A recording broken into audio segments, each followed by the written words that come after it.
तो दोस्तों देखते हैं हम इस संविधान सभा की पृष्ठभूमि के अंतर्गत जो लगातार से भारतीयों के द्वारा मांग की जाती रही, उसके ऊपर ब्रिटिश सरकार, अंग्रेज सरकार की क्या प्रतिक्रियाएं रही। ध्यान रखिएगा दोस्तों, 1895 से प्रत्यक्ष अप्रत्यक्ष रूप से हम मांग करते रहे, लेकिन अंग्रेज सरकार के कानों पर जू तक नहीं लगी। उन्होंने इसके विषय में 1940 से विचार करना या अपने व्यक्तित्व देना शुरू किए। सबसे पहले देखते हैं हम अगस्त प्रस्ताव को, और उसके पहले हम जानते हैं परिस्थितियां क्या थी जिसपे अंग्रेज सरकार ने हमारी इस मांग के लिए कुछ प्रतिक्रियाएं दी। दोस्तों, हमारे देश में संवैधानिक गतिरोध की समस्या का निवारण करना अति आवश्यक हो गया था। फिर भी ब्रिटिश सरकार द्वितीय विश्व युद्ध के प्रारंभ होने तक भारतीयों की इस बुनियादी मांग का विरोध या उपेक्षा करती रही, किंतु परिवर्तित प्रतिकूल वैश्विक परिस्थितियों के परिणाम स्वरूप विवश होकर तत्कालीन ब्रिटिश सरकार को अपने पूर्ववर्ती मनोविज्ञान में चरणबद्ध तरीके से बदलाव करने के लिए मजबूर होना पड़ा। दोस्तों, ये किस तरीके से बदलाव हुआ उनके मनोविज्ञान में, इसे हम जानते हैं। सबसे पहला अगस्त प्रस्ताव 1940 ईस्वी। अगस्त प्रस्ताव प्रस्तुत हुआ था 8 अगस्त 1940 को। दोस्तों, तत्कालीन वायसराय कौन थे? लॉर्ड लिनलिथ गो। दोस्तों, ये हैं लॉर्ड लिनलिथ गो। ठीक, अब हम इसमें देखते हैं लॉर्ड लिनलिथ गो ने क्या प्रस्ताव दिया था। अगस्त प्रस्ताव 1940 के अंतर्गत तत्कालीन वायसराय लॉर्ड लिनलिथ गो ने भारतीयों की संविधान सभा के निर्माण की बहुप्रतीक्षित बुनियादी मांग को अप्रत्यक्ष तरीके से और महत्वपूर्ण शर्तों के साथ स्वीकार करते हुए अभिकथित किया था कि भारत का संविधान बनाना भारतीयों का अधिकार है। क्या है दोस्तों? भारत का संविधान बनाना भारतीयों का अधिकार है। ये सबसे महत्वपूर्ण बात है, लेकिन ध्यान रखना, यह भी उन्होंने अप्रत्यक्ष तरीके से और शर्तों के साथ इस कथन को उन्होंने किया था। ये पहला अंग्रेज सरकार के प्रतिनिधि की तरफ से पहला व्यक्तित्व था हमारी संविधान सभा की बहुप्रतीक्षित मांग को लेकर। अगला दोस्तों हम चलते हैं अगस्त प्रस्ताव के बाद क्रिप्स मिशन प्रस्ताव। अंग्रेजों के मनोविज्ञान में एक और परिवर्तन आया था और जिसका जीता जागता उदाहरण था क्रिप्स प्रस्ताव। दोस्तों, ये आया था क्रिप्स मिशन हमारे यहाँ मार्च 1942। दोस्तों, अब हम देखते हैं अंग्रेज सरकार के मनोविज्ञान में आए हुए इसी परिवर्तन को, जो कि परिलक्षित होता है क्रिप्स प्रस्ताव 1942 ईस्वी के अंतर्गत। द्वितीय विश्व युद्ध के दौरान ब्रिटेन के समक्ष बहुत ही चुनौतीपूर्ण स्थिति हो गई थी। उसका साम्राज्य कहीं पर भी व्यवस्थित नहीं था, सब जगह अस्त व्यस्त होता जा रहा था, उसके उपनिवेश उसके हाथों से निकलते जा रहे थे। इसी परिप्रेक्ष्य में भारतीयों से सहयोग प्राप्ति के लिए विंस्टन चर्चिल ने मार्च 1942 ईस्वी में सर स्ट्रैफर्ड क्रिप्स के नेतृत्व में एक शिष्टमंडल को भारतीय नेताओं से बात करने के लिए भेजा। दोस्तों, अब ध्यान रखिएगा दोस्तों, यह है विंस्टन चर्चिल जी और यह है सर स्ट्रैफर्ड क्रिप्स जी। ठीक है दोस्तों, स्ट्रैफर्ड क्रिप्स और विंस्टन चर्चिल, जिनके मैं आपको फोटो दिखाए, तो आपको ध्यान रखना चाहिए मार्च 1942 में क्रिप्स मिशन को विंस्टन चर्चिल जी ने भारत के नेताओं से वार्ता के लिए भेजा। इस क्रिप्स मिशन ने अपने रिपोर्ट में या अपने प्रस्ताव में इस बात की ओर इशारा किया कि द्वितीय विश्व युद्ध की समाप्ति के पश्चात भारत को डोमिनियन अर्थात अधिराज्य का दर्जा दे दिया जाएगा। जैसा कि आयरलैंड या अन्य अपने उपनिवेशों में ब्रिटेन ने कर रखा था व्यवस्था, वैसी व्यवस्था भारत में कायम करने की बात कही गई। और दूसरा, संविधान सभा के गठन का प्रस्ताव भी उन्होंने दिया। तो क्रिप्स प्रस्ताव दो रूप में महत्वपूर्ण है। पहली बात हुई कि इसमें भारत को अधिराज्य अर्थात डोमिनियन का दर्जा देने की बात की गई, और दूसरी महत्वपूर्ण चीज क्या की गई, संविधान सभा के गठन के बारे में इसमें प्रस्ताव दिया गया। दोस्तों, आपको ध्यान होगा कि क्रिप्स मिशन के प्रस्ताव जो थे भारतीयों की इच्छाओं को संतुष्ट करने में असफल रहा और अगस्त 1942 में देश में अंतिम स्वतंत्रता आंदोलन भारत छोड़ो आंदोलन का प्रारंभ किया गया। क्रिप्स प्रस्ताव के विषय में दोस्तों आपको मालूम है कि महात्मा गांधी जी ने क्या कहा था कि यह तो दिवालिया बैंक है, और इसी कथन में आगे जोड़ा था पंडित नेहरू ने एक व्यक्तित्व अपना और उत्तर दिनांकित चेक। अर्थात हम किताबों में पढ़ते हैं क्रिप्स प्रस्ताव के विषय में क्या लिखा जाता है कि यह तो दिवालिये बैंक का उत्तर दिनांकित चेक है। उत्तर दिनांकित मतलब पोस्ट डेटेड चेक। तो पोस्ट डेटेड चेक की संज्ञा दी थी पंडित नेहरू और महात्मा गांधी ने अपने व्यक्तित्व में। दोस्तों इसके बाद हमें देखना चाहिए अंग्रेज सरकार की प्रतिक्रिया के रूप में शिमला सम्मेलन 1945। तत्कालीन गवर्नर जनरल लॉर्ड वेवेल की प्रेरणा से भारतीय राष्ट्रीय कांग्रेस और मुस्लिम लीग को एकमत करने के लिए शिमला सम्मेलन 1945 ईस्वी को आयोजित किया गया था, लेकिन यह सम्मेलन ध्यान रखिएगा दोस्तों असफल रहा। उसकी शिमला सम्मेलन की एक याद को आप इस फोटो के रूप में भी देख सकते हैं। दोस्तों भारतीय संवैधानिक विकास की एक महत्वपूर्ण कड़ी है कैबिनेट मिशन योजना 1946। कैबिनेट मिशन योजना 1946 द्वितीय विश्व युद्ध के पश्चात उपजी गंभीर राजनीतिक परिस्थितियों की उपज मानी जा सकती है।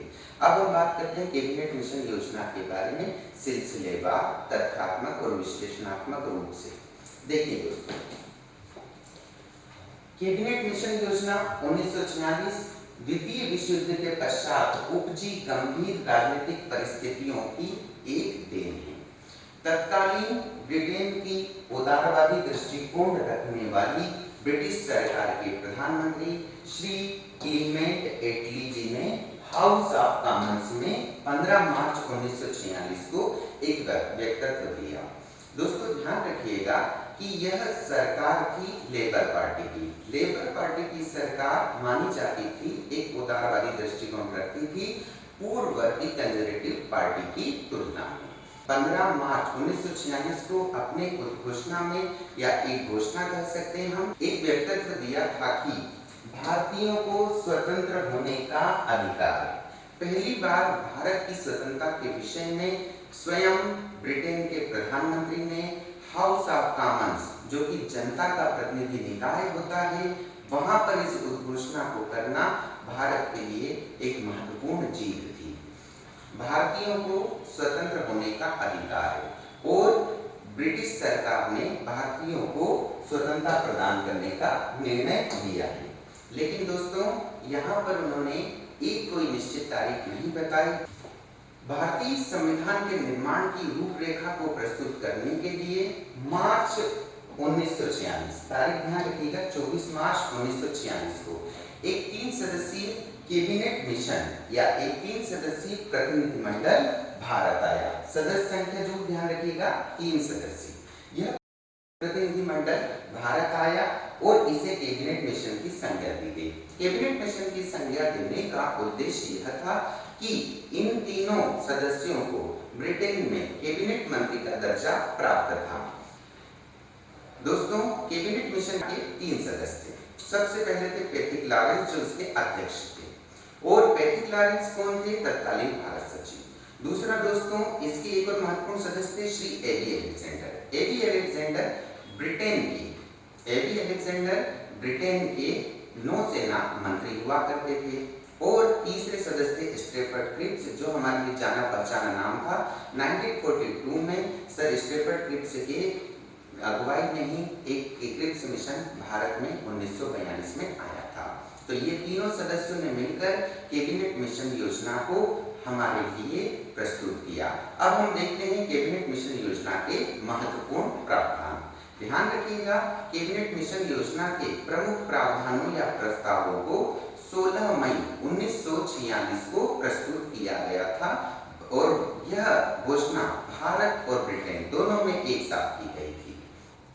कैबिनेट मिशन जब भारत आया तो उसने भारतीय राष्ट्रीय कांग्रेस और मुस्लिम लीग में सहमति कराने का प्रयास किया, लेकिन कैबिनेट मिशन का यह प्रयास असफल सिद्ध हुआ। परिणाम स्वरूप कैबिनेट मिशन ने 16 मई 1946 को अपने प्रस्तावों की घोषणा भारत और ब्रिटेन में दोनों में एक साथ की। अब इनके महत्वपूर्ण प्रस्ताव या प्रावधानों के विषय में हम आगे जानते हैं। दोस्तों, सबसे पहले कैबिनेट मिशन ने मुस्लिम लीग की एक लंबे समय से जो मांग की जाती रही थी भारत विभाजन करने की और पाकिस्तान के निर्माण करने की, इस मांग को सिरे से नकार दिया। तत्पश्चात दोस्तों, ब्रिटिश भारत और देशी रियासतों को मिलाकर एकीकृत रूप से भारतीय संघ बनाने की भी इस कैबिनेट मिशन योजना में सिफारिश की गई। तत्पश्चात दोस्तों, आखिर संविधान सभा का निर्वाचन कैसे होगा, आखिर संविधान सभा का गठन कैसा हो, इसके लिए उन्होंने प्रत्येक प्रांत को जनसंख्या के आधार पर सिख, मुस्लिम और सामान्य जनता में विभाजित किया। अर्थात जो ब्रिटिश भारतीय प्रांतों से संविधान सभा के सदस्य आने थे वे 3 कैटेगरी या 3 वर्गों में विभाजित किए। पहला सिख, दूसरा मुस्लिम और तीसरा सामान्य जनता। इसी आधार पर प्रांतीय विधानसभाओं के सदस्यों को चुनाव करना था अपनी संविधान सभा के सदस्यों का। दोस्तों, कैबिनेट मिशन ने यह माना कि सार्वभौमिक व्यस्क मताधिकार के आधार पर निर्वाचन कराना अभी काफी मुश्किल है। इसीलिए उसने प्रांतीय विधानसभा के निर्वाचित निकाय के रूप में शामिल सदस्यों को ही इस संविधान सभा के सदस्यों का निर्वाचन करने का आग्रह किया। इस योजना के अनुरूप ब्रिटिश भारत के प्रांतों के विधायिकाओं के सदस्य आनुपातिक प्रतिनिधि प्रणाली और एकल संक्रमणी मत